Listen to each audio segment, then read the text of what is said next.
안타깝게도 그때나 이 시대에도 아직 우상에 대한 지식을 완벽하게 가지지 못한 신앙인들이 사실 더 많습니다. 그런 이유 때문에 주님께 대한 신앙도 다른 우상을 섬기는 종교와 다르지 않게 복을 가져다주는 정도로 이해하고 하나님의 나라에 대한, 영원한 하나님의 나라에 대한 기대와 소망보다는 땅에서 사라질 것을 구하는 것으로 고난을 피하고 안전만을 기대하는 그런 신앙인들이 사실 대부분입니다. 그런 유치한 신앙을 가진 사람들이 되기 때문에 믿음으로 오는 고난이나 불이익을 죄의 결과로만 이해를 하게 되고 오로지 위안이 되고 육신의 기쁨이 되는 말씀만을 골라서 밑에다가 줄을 긋는 그런 안타까운 모습이 오늘 우리의 모습들이 아니겠는가 하는 것을 생각하게 됩니다. 우리들이 대부분 좋아하는 말씀을 한 예로 든다면 하나님께서 여호수아에게 주신 말씀이죠. 강하고 담대하라. 두려워 말며 놀라지 말라. 내가 어디로 가든지 내 하나님 여호와가 너와 함께 하느니라. 여호수아 1장 10절의 말씀입니다. 이 말씀을 대단히 믿음의 사람들이면 좋아합니다. 내가 세상 끝날까지 너희와 함께 하겠다든가 어디로 가든지 함께 한다는 그런 임마누엘의 약속을 주님 주셨기 때문에 그 말씀을 액자에서 넣어서 붙이던가 아니면 또 암송하면서 두려움을 이기기도 합니다. 그러나 이 약속은 전제되는 하나님의 언약이 지켜지지 않으면 사실 아무런 효력을 가지 못하는 그냥 기분만 좋은 말씀일 뿐입니다. 그것이 유효할 수 있는 하나님의 언약은 바로 그 앞에 나타납니다. 이 율법책을 내 입에서 떠나지 말게 하며 주야로 그것을 묵상하여 그 안에 기록된 대로 다 지켜 행하라. 그리하면 내 길이 평탄하게 될 것이며 내가 형통하리라 하는 것입니다. 하나님의 약속을 지켜서 행하면 어디로 가든지 내가 함께하겠다. 이 약속이거든요. 근데 절반을 툭 잘라가지고 저쪽에 건 팽개치고 이쪽에 좋은 것만 좋아하는 우리 자신들이 아니냐 하는 거지요. 이 주님의 명령이 지켜지지 않은 사람에게 뒤이어지는 약속이 지켜질 리가 만무합니다. 왜요? 하나님은 신실하신 하나님이시기 때문에. 그러면서도 믿음의 독서는 자신의 믿음이 강하고 모든 것을 섭렵하고 안다고 하는 사람들이 그렇지 못한 약한 자들을 배려하지 못한다는 사실입니다. 이런 사람들은 실제에 있어서는 성숙하지 못한 사람이라는 것이 바울 사도의 가르침입니다. 진정으로 믿음에 장성한 사람은 오히려 약한 사람들을 위해서 자신이 손해를 보는 희생적인 삶이 됨을 주님의 십자가와 바울의 자세에서 배우게 되는데요. 오늘 여기에서도 바울은 이런 성숙하지 못한 사람들을 원망하는 대신에 자신의 삶의 자세를 제시하는 것으로 이 권면의 말씀을 우리에게 주고 있습니다. 만일 음식이 내 형제를 실족하게 한다면 나는 영원히 고기를 먹지 아니하여 내 형제를 실족하지 않게 하리라. 13절의 말씀입니다.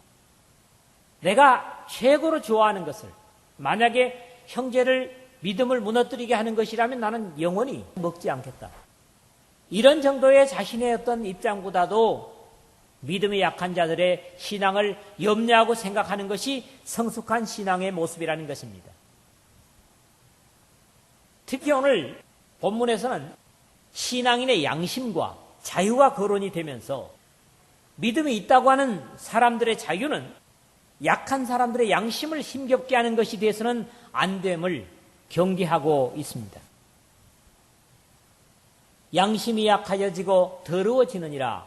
또는 양심이 담력을 얻어 우상의 제물을 먹게 되지 않겠느냐.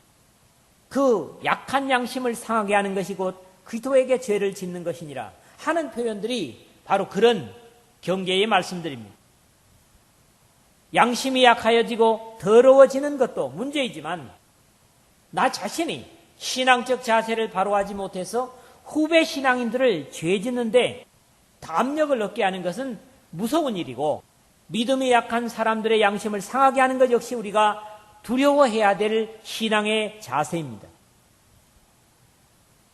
우리는 먼저 믿는 사람이거나 믿음에 앞선 자들이라고 한다면 나 자신보다는 나를 보면서 따라오는, 믿음을 배우는 약한 자들을 더 배려하는 자세를 가지지 못하면 그 신앙의 지식은 오히려 하나님의 영광을 가릴 수 있고 믿음이 약한 사람들을 넘어지게 할 수 있음을 알아야 하기 때문에 결국 신앙의 지식과 자유는 사랑과 희생을 가질 때 비로소 가치를 바라고 하나님의 영광을 나타낼 수 있다고 하는 것을 바울은 오늘 우리에게 증거를 합니다.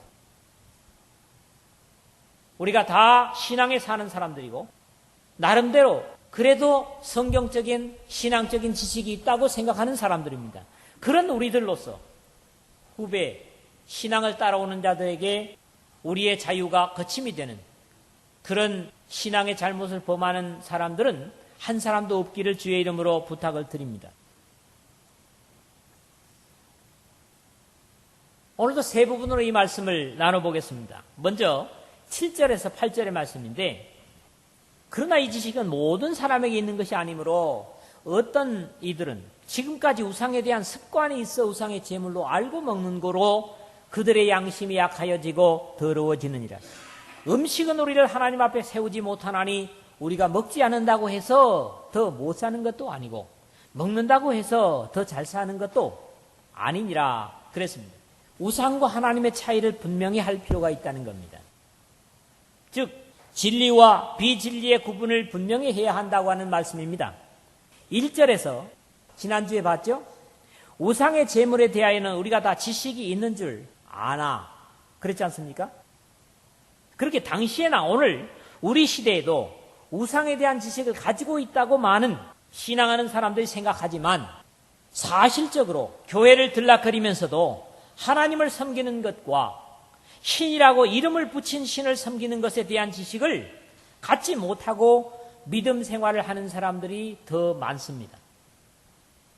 사실 우리 대한민국에 조상을 섬기는 일도 분명히 우리가 안다면 혼란이 없을 것이지만 의외로 이런 부분에 분명한 지식을 가지지 못하고 있기 때문에 교회에 다니면 그런 건 하지 말아야 되는 거더라.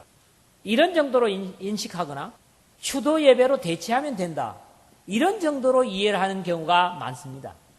세상을 떠난 조상들이 과연 어떤 상태에 있고 그들을 진정으로 존경하고 섬기는 것이 어떤 것임을 안다면 이런 데에 혼란할 필요가 없을 것이라는 겁니다. 그럼에도 불구하고 막연히 교회 다닌 사람 그거 안 해. 이런 정도로 답변을 한다고 하면 결국 혼란한 사람들을 그 혼란에서 자유케 할 수 없다고 하는 것을 우리는 알아야 됩니다. 1세기 당시에는 이방 종교에서는 우상을 숭배해서 희생 제물을 드리는 일이 대단히 흔한 일이었습니다. 이것은 역사 속에 계속 되어지고 있는 사실들이고요. 재미난 이야기가 있습니다. 옛날에 구소련 연합이었죠. 발칸반도라고 하는 북브라파라고 그러죠. 여기에 있는 세르비아라는 나라가 있습니다. 이 세르비아라는 나라에는 천주교도 아니고 히랍 정교회라고 하는 그 교회가 주로 신앙을 주도하고 있는 것을 봅니다.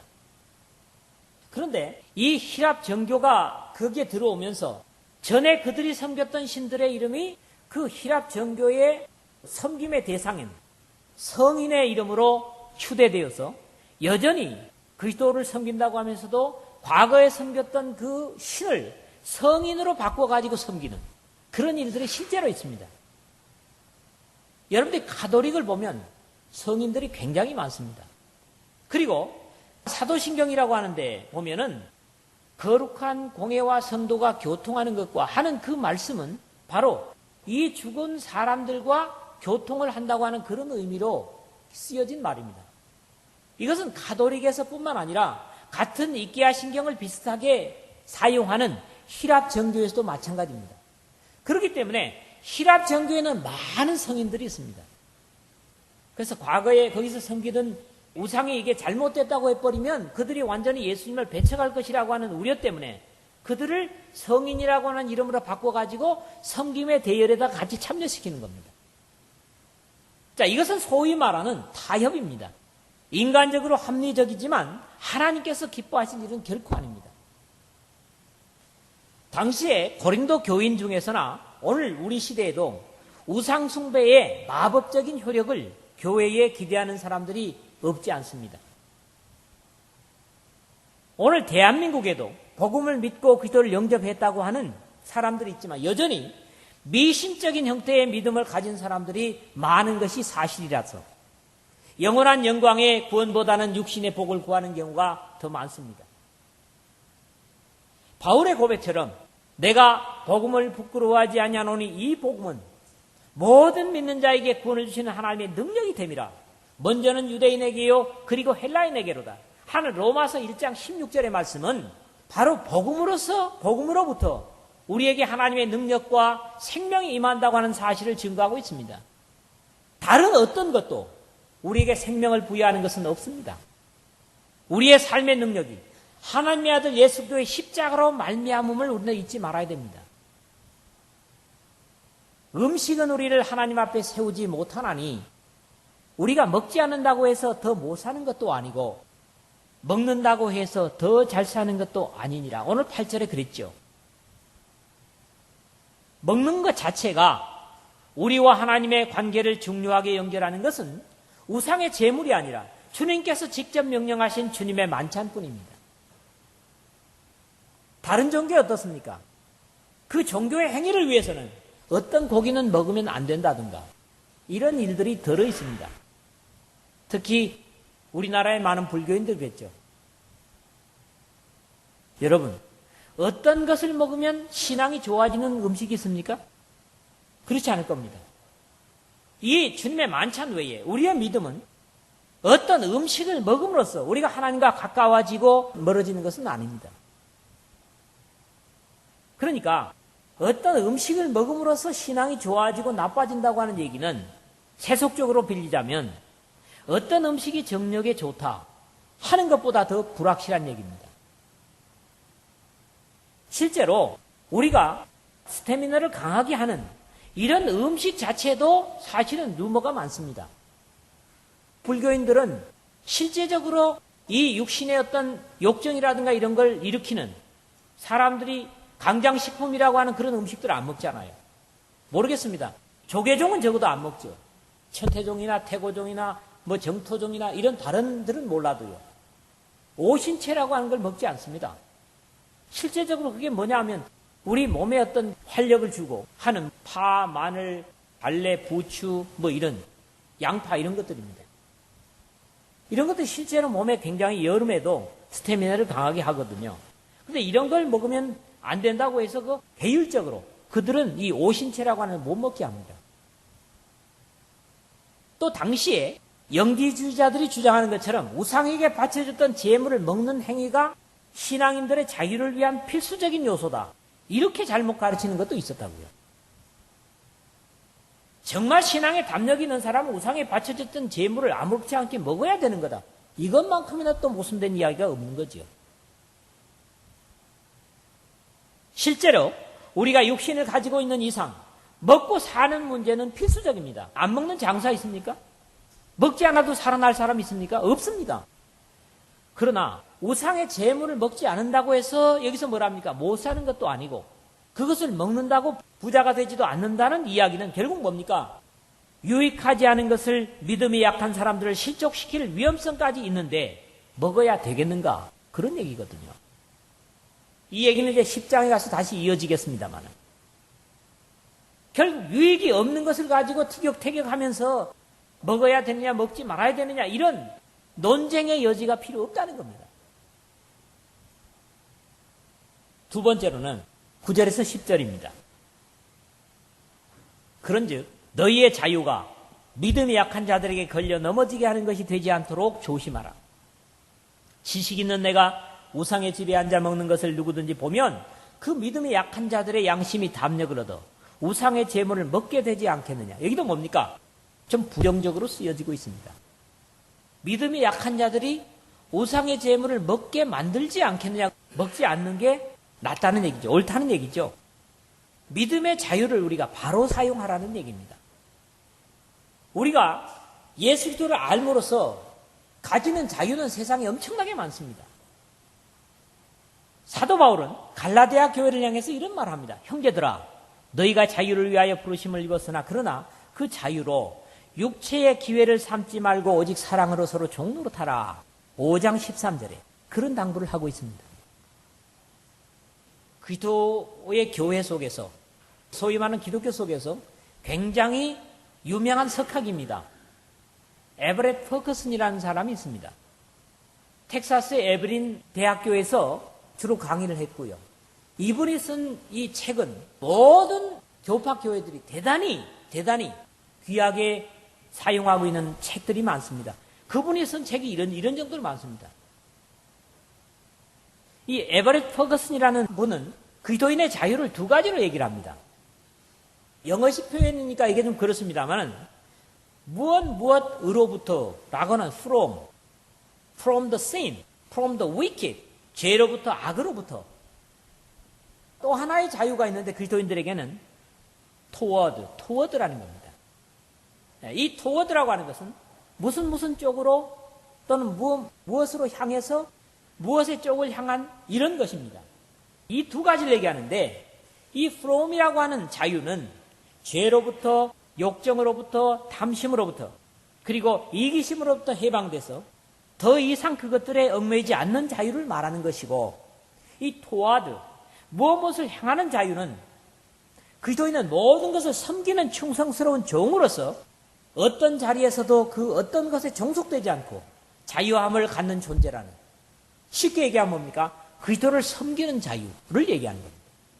여러분, 아무나 그리스도가 섬겨집니까? 아무나 예수님을 섬길 수 있습니까? 그렇다면 왜 그렇게 권면해도 안 섬기는 겁니까? 그렇기 때문에 예수님을 섬길 수 있다고 하는 것 자체가 엄청난 자유입니다. 이거 알아야 돼요. 우리가 삶의 자유를 가져오기 전에 예수님을 섬기는 것 자체가 자유입니다. 귀한 자유죠. 이게 뭡니까? toward. 그러면서 여기 뭐라 합니까? 너희 자유가 믿음이 약한 자들에게 걸려 넘어지게 하는 것이 되지 않도록 조심하라 그랬다고요. 이 걸려 넘어진다고 하는 게 뭐냐 하니까 거치는 것, 즉 프로스콤마라는 말입니다. 프로스콤마. 이것은 본래적인 의미가 뭐냐 하니까 길에 떨어져 있는 돌, 또 뭐냐 하니까 그루터기라는 말이 있습니다. 그루터기. 그루터기가 나와 있으면 어떻게 됩니까? 사람들이 앞에 누가 부르면 가다가 어때요? 푹 넘어진다고요. 그루터기 또는 이것이 이제 여러 가지 연장된 의미로선 배신의 기회, 범죄, 실수 또는 거침돌. 그런데 가까이라고 하는 의미도 여기에 있습니다. 거치는 것은 신앙이 약한 형제의 양심에 상처를 준다는 의미뿐만 아니라 우상과 타협함으로 죄를 짓도록 만드는 것을 뜻하기도 한다는 의미들을 우리가 생각할 수 있는 겁니다. 우리의 신앙적 행위가 자신에게는 문제가 되지 않는 도덕적인 행동일지라도 믿음이 연약한 사람들의 믿음에 의심이나 장애를 일으킬 수 있다면 자제해야 하고 덕을 위해서 절제할 수 있는 것이 하나님을 의식하는 자세입니다. 차들도 분명히 안 오는데 그 아이들 손잡고 쫄쫄쫄쫄 횡단보도가 아닌데 건넙니다. 그럼 다음부터 그 아이가 어떻게 하겠어요? 아, 차만 안 오면 아무데나 건너도 되는 거로구나. 분명히 불안전하지 않더라도 어떻습니까? 교육상 그건 대단히 안 좋은 겁니다. 이것은 또 우리 말에도 마찬가지입니다. 나는 말을 할 수 있지만은 그것이 다른 사람에게 장애가 된다면, 거치는 말이 된다면 그것은 그 사람을 실족시키는 것이 된다고 하는 거죠. 여러분, 스테이크를 자르면서 와인 한 잔 좋잖아요? 할 수 있습니다. 그러나 제가 스테이크를 자르면서 와인을 마시고 있다고 생각해 봅시다. 저 마셔도 되는 거네. 전도자도 지금 마시고 있네. 예, 제가 마실 수 있습니다. 그러나 저는 여러분들의 어떤 그 신앙 양심에 문제를 일으킬 수 있기 때문에 그걸 안 하는 거지요. 여름에 더운데 맥주 시원한 걸 갖다가 벌컥벌컥 마시고 있다고. 아, 저렇게 하는 거로구나. 믿음의 사람들도. 어때요, 여러분들이? 그런 데는 더 어떻습니까? 담력을 얻어요. 맞지 않습니까? 그렇기 때문에 우리가 말이나 행동에 있어서 믿음이 나보다 약한 사람들에 대해서 조심해야 되는 거예요. 신앙인의 작은 덕목이고 그것이 실제로 하나님 앞에 귀중한 겁니다. 예수께서 화 있을진저 외식하는 서기관들과 바리새인들이여 너희는 교인 한 사람을 얻기 위하여 바다와 육지를 두루 다니다가 생기면 너희보다 배나 더 지옥 자식이 되게 하는도다. 마태복음 23장 15절에 이렇게 무서운 말씀을 하신 것을 읽습니다. 뭡니까? 결국 그들을 하나님께로 인도하는 것이 아니라 실족해 하는 모습으로 고정시켜버리는 바리새인들의 맹점을 예수님께서 지적하고 계시는 것이죠. 그리스도를 깊이 생각하고 깊이 이해하고 성경의 진정한 자유를 이해하는 사람은 우리가 요한복음 8장 32절에 보는 대로 진리를 알지니 진리가 너희를 자유케 하리라 그랬다고요. 진리가 뭡니까? 빌라도가 물었죠. 같은 요한복음 17장 17절을 보면 뭡니까? 하나님의 말씀의 진리라고 했어요. 진리의 성령이라고 그랬고 내가 곧 길이요 진리요 생명이라고 예수님이 그랬다고요. 그러니까 하나님께 관한 된 것만이 진리입니다. 확실합니다. 이런 진리를 알게 될 것이며 진리가 너희를 자유케 하리라는 그리스도의 교훈을 가지고 어떤 조건이나 상황에서 믿음의 사람으로서 어떻게 먹고 행동해야 하는가에 거리낌이 없는 그런 신앙의 자세가 되어야 되는 거지요. 그럼에도 성경적 지식을 온전히 갖지 못한 사람이 만약에 믿음 생활을 하는 선배가 우상의 집에 앉아 그들과 더불어 식물을 먹고 있는 것을 본다면 특히 당시 1세기에 말입니다. 일반적인 생각처럼 그리스도를 섬기면서도 우상과 교제를 하는 것으로 오해할 수 있기 때문에 신앙심이 깊은 사람의 자유로움이 결국 약한 자들에게 잘못된 확신을 가져다 줄 수도 있다고 하는 것입니다. 그래도 된다. 그래도 된다. 여러분, 앞에서 제가 비유를 했던 것처럼 말이죠. 그래도 된다는 막연한 잘못된 판단과 함께 믿음이 약한 자들에게 확신을 갖지 못하면서도 앞선 자들의 행동을 흉내내는 것으로 자신의 믿음이 자랐다고 하는 잘못된 과시를 하는 어리석음으로 이끌 수도 있다고 하는 것을 우리는 기억해야 됩니다. 우리 각자가 가진 신앙적 자유는 사실 우리 자신을 위해서 사용하는 것보다는 주위의 형제와 자매를 위한 또는 구원을 위해 무엇보다도 주님의 영광을 위해서 사용할 수 있어야만 합니다. 이런 입장에서 바울 사도 같은 신앙의 자세가 필요한 것이죠. 내가 모든 사람에게서 자유로우나 스스로 모든 사람에게 종된 것은 더 많은 사람을 얻고자 함이라. 고린도 전서 9장 19절에 이제 다음 장에 가서 보면 나오는 말씀입니다. 우리 모두가 이런 성숙한 신앙의 삶을 삶으로 한 사람이라도 더 구원하는데 자신의 자유를 사용할 수 있는 보다 주님께서 보실 때 성숙한 믿음의 사람들이 되시기를 주님의 이름으로 부탁을 드립니다. 세 번째로 11절에서 13절의 말씀입니다. 그러면 내 지식으로 그 믿음이 약한 자가 멸망하나니 그는 그리스도께서 위하여 죽으신 형제라. 이같이 너희가 형제에게 죄를 지어 그 약한 양심을 상하게 하는 것이 곧 그리스도에게 죄를 짓는 것입니다. 그러므로 만일 음식이 내 형제를 실족하게 한다면 나는 영원히 고기를 먹지 아니하여 내 형제를 실족하지 않게 하리라. 그리스도께서 피를 흘려 사주신 사람을 실족하게 하는 일이 있어서는 안 된다는 말씀입니다. 그리스도인의 자유는 모든 죄와 사망의 저주로부터 구원받은 증거이지만 그것이 잘못 사용될 때는 오히려 믿음의 연약한 자를 망하게 할 수 있다는 두려움에 경계를 주고 있는 것입니다. 그는 그리스도께서 위하여 죽으신 형제라. 얼마나 이 말씀이 우리에게 두렵습니까? 그리스도께서는 자신의 목숨을 버려서 구원해 주신 형제를 나의 잘못된 행동으로 망하게 한다면 그것은 결국 그리스도의 십자가를 헛되게 하는 것이기 때문입니다.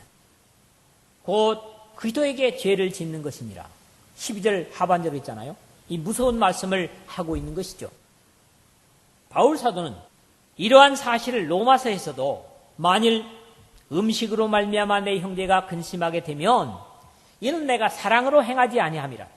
그리스도께서 대신하여 죽으신 형제를 내 음식으로 망하게 하지 말라. 로마서 14장 15절에 그렇게 권면을 하고 있습니다. 모든 하나님의 백성들은 예수도의 피로 하나님께 연결되어 있고 그것을 자르는 무서운 행위야말로 책망받아 당연한 것입니다. 너희가 여기 내 형제 중에 지극히 작은 자 하나에게 한 것이 곧 내게 한 것이니라니. 마태복음 25장 40절이나 45절에 주님의 증거를 우리가 두려움으로 드려야 될 것입니다. 만일 음식이 내 형제를 실족하게 한다면 나는 영원히 고기를 먹지 아니하여 내 형제를 실족하지 않게 하리라. 13절에 바울이 오늘 마지막에 그랬는데요. 우상의 제물에 대한 바람직한 태도를 바울 사도 자신의 의지로 표현하고 있는 것을 보는 겁니다.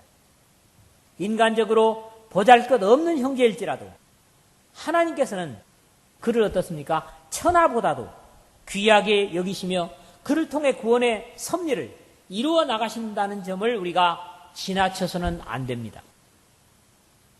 나로 말미암아 다른 사람이 또 구원을 받았다면 그 구원받은 사람을 통해서도 다른 사람이 또 구원받을 수 있을 것이라는 사실이죠. 여기에 대한 결론은 로마서에서 가르친 교훈으로 마무리를 했으면 합니다. 우리 중에 누구든지 자기를 위하여 사는 자가 없고 자기를 위하여 죽는 자도 없도다. 누구를 향해서 하는 얘기입니까? 그리스도인들을 향해서 하는 말씀입니다. 그래야 됩니다. 우리가 살아도 주를 위하여 살고 죽어도 주를 위하여 죽나니 그러므로 사나 죽으나 우리가 주의 것이로다. 이를 위하여 그리스도께서 죽었다가 다시 살아나셨으니 곧 죽은 자와 산 자의 주가 되려 하심이니라. 로마서 14장 7절 9절이고요. 그 다음에 좀 지나가서 20절 21절에 보니까 음식으로 말미암아 하나님의 사업을 무너지게 하지 말라. 만물이 다 깨끗하되 거리낌으로 먹는 사람에게는 악한 것이라. 고기도 먹지 아니하고 포도주도 마시지 아니하고 무엇이든지 내 형제로 거리끼게 하는 일을 아니함이 아름다우니라. 여러분, 어떤 행동이 아름다운 겁니까? 믿음이 약한 자들에게 거리끼지 않는 삶을, 모범이 되는 삶을, 빛의 삶을 나타내는 것이 아름다운 것이라고 말씀하고 있습니다. 말씀을 맺습니다. 우리는 예수 그리스도의 피로 말미암아 세상의 모든 거짓된 것에서 노임을 받고 하나님의 백성이 되었습니다. 이 사실이 얼마나 놀랍습니까? 그럼에도 불구하고 아직도 빠져나온 애굽과 죄의 세상과 하나님의 나라를 구분하지 못한다면 그리스도의 십자가를 헛되게 하는 것입니다. 그러므로 그리스도께서 자신의 피를 지불하시고 사주신 믿음의 자유를 남용하는 일이 있어서는 안 될 것이고 자유하였지만 그리스도를 섬기는 종의 자세로 주님의 십자가를 통한 구원의 은혜를 보다 많은 사람에게 미치게 해야 할 것입니다.